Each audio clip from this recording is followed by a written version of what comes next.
লুকায়িত করে। তো কি হইল? এই আল্লাহর উপর ঈমান আনার কি হইল? এত মাসিয়াতে লিপ্ত, এত গুনাহে লিপ্ত। দাজ্জাল আসার আগে বহুত ফিতনা। এই ফিতনার মোকাবিলা কে করবে?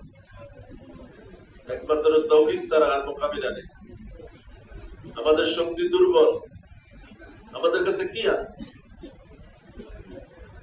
ওদের কাছে যা আছে তার মোকাবিলা কিছুই নেই আমাদের কাছে। যত বড় ভারী শক্তির মোকাবিলা আমরা কি করতে পারি? না, আমরা তো ওইটা করবো যেটা রাসূলুল্লাহ সাল্লাল্লাহু আলাইহি ওয়াসাল্লাম করছেন, যেটা সাহাবারা করছেন, আমরা ওইটা করব, বাকি আল্লাহ করবে, আমার জিম্মা না। নবীরা দাওয়াত দিয়েছেন, নবীরা অ্যাকশনে যান নাই, মোকাবিলা যান নাই। মোকাবিলা তো আল্লাহ তাআলা করছেন। আমাদের আমির সাহেব বললেন না, ফেরাউনের কে ডুবাইলো, কে মান? এত পাওয়ার, এত শক্তি তার।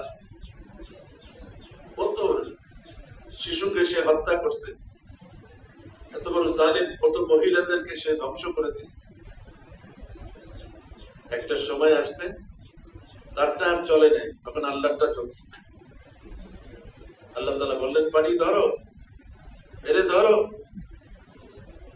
দুষ্টরে ধরো। সব এলোমেলো হয়ে গেল, তছনছ হয়ে গেল। ফেরাউন বলল, আমান্না বানু ইসরাঈল ওয়া আনা মিনাল মুসলিমিন। বনি ইসরাঈলের ঈমান নিয়ে আসলাম, আমি মুসলমান হইলাম। তো আল্লাহ তাআলা তাকে সুযোগ দেন। আল্লাহ তাআলা বললেন, আলআন ওয়াকাদ আসাইতা ক্বাবলু ওয়া কুনতা মিনাল মুফসিদিন। এখন কেন এই ফাসাদকারী, এই বাগওয়াতকারী, এখন কেন চিৎকার করতেছিস? فَالْيَوْمَ نُنَجِّيكَ بِبَدَنِكَ لِتَكُونَ لِمَنْ خَلْفَكَ آيَةً।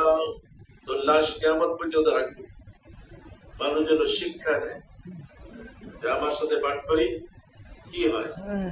আসলে সে অনেকবার বলছে, আল্লাহ এরপর থেকে আমি আর কিছু করবো না, এইবার সাহায্য করে। এই করে করে সে